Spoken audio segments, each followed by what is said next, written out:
रविवारी 21 डिसेंबरला नगरपरिषदा आणि नगरपंचायतींच्या निवडणुकांचा निकाल लागला. सोमवारी 22 डिसेंबरला पेपरच्या फ्रंट पेजला हेडलाईन्स होत्या. पुणे जिल्ह्यात अजित पवारच, दादा, राष्ट्रवादी धुरंधर, भाजपचं ऑपरेशन लोटस अपयशी. आता या हेडलाईन्स कारण होतं ते म्हणजे पुणे जिल्ह्यातल्या नगरपरिषदा आणि नगरपंचायतीच्या निवडणुकीमध्ये अजितदादांच्या पक्षाला मिळालेलं यश. पुणे जिल्ह्यात एकूण 14 नगरपरिषदा आणि 3 नगरपंचायतींच्या निवडणुका झाल्या. त्यापैकी 8 नगरपरिषदा आणि 2 नगरपंचायतीवरती अजितदादांच्या राष्ट्रवादीचे नगराध्यक्ष निवडून आलेले आहेत. 17 पैकी 10 ठिकाणी राष्ट्रवादीचा झेंडा फडकला आणि पुणे जिल्ह्यात अजित पवार दादा ठरलेत अशा बातम्या आल्या. आता अजित पवारांचं होम ग्राउंड असलेल्या बारामतीमध्ये त्यांचे तब्बल 6 उमेदवार पराभूत झाले. त्याबद्दल जेव्हा दादांना प्रश्न विचारण्यात आला तेव्हा दादांचं उत्तर होतं, जिल्हा कुणाच्या मागे आहे ते बघा. जिल्हा जिंकल्याच्या आविर्भावात दादांनी उत्तर दिलं खरं, पण पुण्यामध्ये दादा जिंकले नाहीत तर ते हरले आहेत ही वस्तुस्थिती आहे. याचं कारण आहे याच नगरपरिषद आणि नगरपंचायत निवडणुकांचा निकाल. अजित पवार हरले असं म्हणायचं कारण पुण्याच्या निकालाची वस्तुस्थिती पाहूयात या व्हिडिओमध्ये. नमस्कार, मी जानकी पाटील आणि तुम्ही बघताय महाराष्ट्र फोकस न्यूज.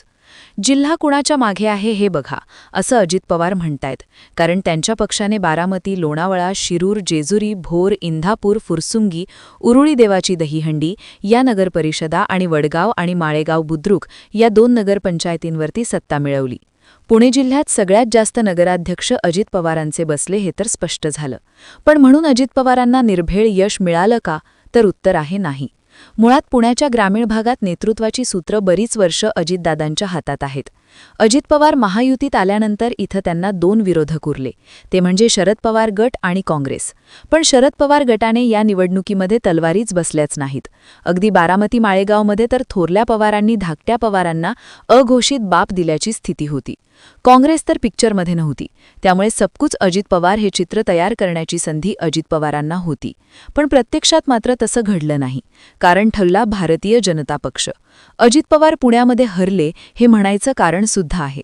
भारतीय जनता पक्ष अजित पवारांनी जिंकलेल्या काही जागांचे निकाल थोडे विस्कटून पाहूयात.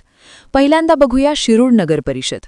आढळराव पाटील, दादांकडे खासदार पवारांच्या राष्ट्रवादीचे, थोडक्यात राष्ट्रवादीचा पॉवर हाऊस. तिथं निकाल काय लागला तर 10 नगरसेवकांपैकी अजित पवारांच्या राष्ट्रवादीचे 7 नगरसेवक, शरद पवारांच्या राष्ट्रवादीचे 5 नगरसेवक आणि भाजपचे नगरसेवक आले 11. नगराध्यक्षपदी अजितदादांच्या ऐश्वर्या पाचरणे निवडून आल्या. पाचरणे यांना 8,799 मतं, शिंदे यांच्या शिवसेनेच्या अलका खांडे यांना 6,884 मतं, तर भाजपच्या सुवर्णा लोळगे यांना 6,742 मतं मिळाली. इथं भाजप आणि राष्ट्रवादीमधलं अंतर होतं 2,057 मतांचं. आता येऊयात भोर नगरपरिषदेकडे.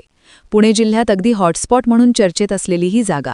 राष्ट्रवादीकडून शंकर मांडेकर आणि भाजपकडून नुकतेच काँग्रेसमधून भाजपात आलेले संग्राम ठोपटे या नेत्यांमध्ये ही चांगलीच पंचायत झाली.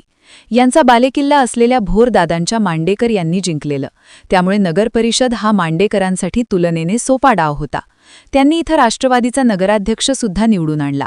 पण 20 नगरसेवकांपैकी अजितदादांचे नगरसेवक निवडून आलेत ते फक्त 4. उरलेले तब्दल 16 नगरसेवक निवडून आलेत ते भाजपचे. आता नगराध्यक्ष झालेले रामचंद्र आवारे हे निवडणुकीच्या तोंडावर दादांकडे गेले आणि नगराध्यक्ष झाले, ते फक्त 170 मतांच्या फरकाने. दुसऱ्या क्रमांकावर भाजपचे संजय जगताप राहिले. आता येऊल्यात देऊळकाकडे. 2 नगरपरिषद भाजपचा राहुल कुल यांच्यामुळे अजितदादांच्या हातून निसटलेला गड. इथं अजितदादांनी नगराध्यक्ष निवडून आणला आणि दादांच्या दुर्गादेवी जगदाळे यांनी 4,500 मतांच्या फरकाने बाजी मारली.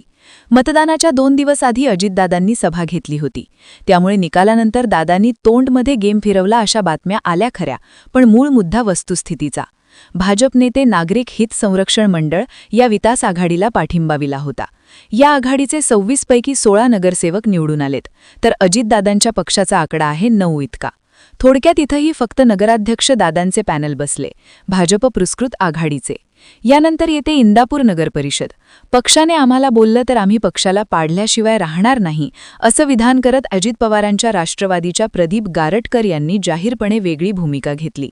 भाजपचे प्रवीण माने, पवारांचे हर्षवर्धन पाटील यांच्यासोबत गारटकर यांनी स्थानिक आघाडी तयार केली. या आघाडीचे गारटकर आणि अजितदादांचे भरत शहा असा थेट सामना झाला. यात 27 पैकी 12 नगरसेवक निवडून आल्याने पॅनल लागलं. राष्ट्रवादीचे भरत शहा नगराध्यक्ष झाल्याने सत्ता आली राष्ट्रवादीची. पण भरत शहा निवडून आलेत फक्त 127 मतांच्या फरकाने. थोडक्यात काय तर पुणे जिल्ह्यात शिरूर, चांदवड आणि भोर या 3 नगरपरिषदा अशा आहेत जिथं पॅनल बसले भाजपचं, पण नगराध्यक्ष आहे अजित पवार गटाचा. तर तळेगाव दाभाडेमध्ये अजित पवार गटाचे नगरसेवक जास्त आणि भाजपचा नगराध्यक्ष असं चित्र आहे. पण असं असलं तरी इथं दोन्ही पक्ष युतीत लढले होते. आता युतीवरनं चर्चेत येते ती माळेगाव बुद्रुकची नगरपंचायत. इथला साखर कारखाना दादांनी वसईत जिंकला होता, त्यामुळे या होम पिचवर दादांना मोठं आव्हान नव्हतं. जा रंजन तावरे यांना दादांनी माळेगाव साखर कारखान्याच्या इलेक्शनमध्ये आसमान दाखवलेलं. त्यात तावडे यांना दादांनी सोबत घेतलं आणि दादांची राष्ट्रवादी प्लस तावरे जर पॅनल अशा 17 पैकी 10 जागा निवडून आल्या. नगराध्यक्षसुद्धा अजित पवारांच्या राष्ट्रवादीचा झाला. आता रंजन तावरे हे भाजपचे नेते. दादांची टायती त्यांच्यासोबत होती, तरीसुद्धा इथं 5 अपक्ष निवडून आले. बारामतीत त्यांची वन साईड सत्ता आली, पण तिथंसुद्धा 5 अपक्ष निवडून आले. जिंकलं म्हणणाऱ्या दादाच्या सत्तास्थानाला हादरे बसलेत ते असे. काही ठिकाणी अपक्षांची भांडणं तर काही ठिकाणी बंडखोरांना पकडणं. आता ही आकड्यांवरून समोर येणारी वस्तुस्थिती फक्त इथेच थांबते का? तर नाही. आणखी सुद्धा काही आकडे आहेत. लोणावळा नगरपरिषदेमध्ये अजित पवारांनी 27 पैकी 16 नगरसेवक निवडून आणत पॅनल बसवलं. नगराध्यक्षसुद्धा निवडून आणला. पण इथं भाजपच्या नगरसेवकांची संख्या आहे ती 4. इंदापुरात अजितदादांनी पॅनल आणि नगराध्यक्ष दोन्ही बसवलं, तर तिथं भाजप पुरस्कृत आघाडीच्या नगरसेवकांची संख्या 6 इतकी. जेजुरीमध्ये सुद्धा दादांचे पॅनल आणि नगराध्यक्ष बसलाय, तिथं सुद्धा भाजपच्या नगरसेवकांची संख्या आहे 2. फुरसुंगी, उरुळी देवाची नगरपरिषदेत सुद्धा दादांची सत्ता असली तरी भाजपचे 5 नगरसेवक आहेत. वडगाव नगरपंचायतीमध्ये पॅनल आणि नगराध्यक्ष दादाचे असले तरी इथं सुद्धा भाजपचे 6 नगरसेवक आहेत. सांगायचा मुद्दा एवढाच आहे की भाजपने बारामती सोडली तर अजित पवारांना कुठेही एकहाती वर्चस्व मिळून दिलेलं नाहीये. पण भाजप हा मोठा पक्ष आहे, सत्तेत आहे, मुख्यमंत्री त्यांचे आहेत, त्यांनी राज्यभरात मोठं यश मिळवलंय. मग पुण्यात त्यांचे नगरसेवक असणारच. तो अजित पवारांच्या हरण्याचा मुद्दा कसा ठरतो?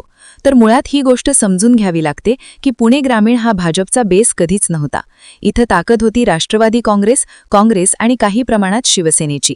पण मागच्या काही वर्षात भाजपने जबरदस्त एंट्री मारली. कित्येक नेते गळाला लावले, ज्यात राष्ट्रवादीच्या नेत्यांचा समावेश होता. अजित पवारांचा किंवा राष्ट्रवादीचा बेस असलेल्या या जागांना भाजपने हादरा द्यायला सुरुवात केली. आता नगरपालिकांच्या रिझल्टमध्ये अजित पवार दादा दिसत असले तरी मागच्या नगरपालिकांच्या निवडणुकीत भाजप जिथे शून्यावर होती तिथं भाजपने काही जागा जिंकत तर सासवडमध्ये आपली सत्ता आणत वर्चस्व मिळवायला सुरुवात केली आहे. शरद पवार रेसमध्ये नसताना, काँग्रेसची ताकद कमी झालेली असताना पुणे ग्रामीण हा बालेकिल्ला पूर्णपणे मजबूत करण्याची संधी अजित पवारांकडे होती. त्यांनी नगराध्यक्ष निवडून आणत हा बालेकिल्ला मजबूत केला सुद्धा. पण ठिकठिकाणी भाजपचे बसलेले पॅनल आणि दादांच्या नगराध्यक्षांनी मिळवलेला विजय ही गोष्ट दादांचं वर्चस्व असली तरी ते एक हाती नाहीये हे सिद्ध करणारी आहे. त्यातच शिंदे यांच्या शिवसेनेने राजगुरुनगर, जुन्नर आणि चाकण या नगरपरिषद आणि मंचर नगरपंचायतीवर सुद्धा सत्ता मिळवली आहे. मंचरमध्ये तर दादांचे नगरसेवक जास्त असताना नगराध्यक्ष मात्र शिंदेंच्या राजश्री गांजाळे निवडून आलेत. आढळराव आणि वळसे पाटील अशा नेत्यांची ताकद असून सुद्धा दादा इथं बॅकफुटवर फेकले गेलेले आहेत. अगदी मागच्या नगरपालिकांच्या इलेक्शनमध्ये फारशी पिक्चरमध्ये नसलेली भाजप आता पुणे ग्रामीणमध्ये स्टेबल होत आहे. अजितदादांचे बुरुज शाबूत असले तरी ऑपरेशन लोटसमुळे कोणत्या लागले आहेत हे निश्चित आहे. त्यामुळे जिल्हा कोणाच्या ताब्यात आहे हे बघा असं अजित पवार म्हणतायत खरं, पण निकाल जर विस्कटून पाहिला तर लक्षात येतं की याचं उत्तर एकटे अजित पवार असं नाहीये, तर भाजपची सुद्धा एंट्री झालीये. लॉंग टर्म राजकारणाचा प्लॅन आखून हे मात्र नक्की.